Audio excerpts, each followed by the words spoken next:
mietin nyt kun sä teet kattoon reijän, niin onko se sun mielestä fiksun muusta, kun jos on paljon vesisateita tai muuta, ne rupee vuotamaan jossain vaiheessa aina. Sitten ne voi varmaan korjata. No joo, mutta se on sit maks.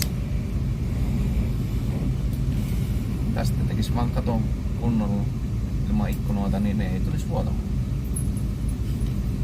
Entäs mä tykkään kattoikkunasta? No. Sit sä varmaan tykkäät niistä.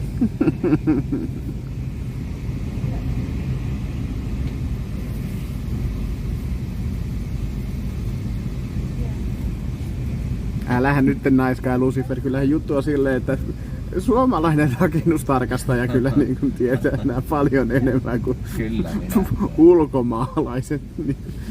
Täällä on tekniikka hallussa.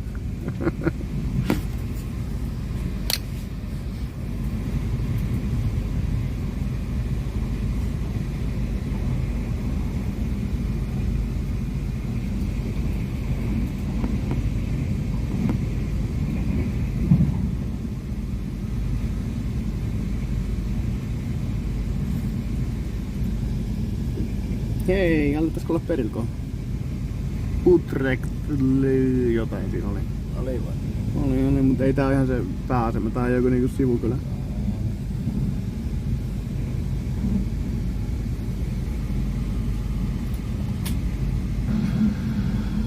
Goedemiddag allemaal, 12:39 en zometeen station Utrecht Centraal waarvoor we binnenkomen op spoor 11.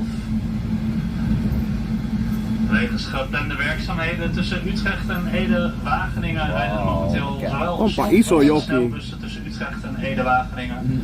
Dus dit is voor de mensen die reizen naar Ede-Wageningen of bijvoorbeeld Arnhem. Kunt u dus op Utrecht overstappen op de speciale NS-bus. En ook voor mensen naar Renen rijden er speciale stopbussen. Voor deze bussen volgt op het station de gele borden met het blauwe buslogo erop. Het is in ieder geval van de jaarbeurs.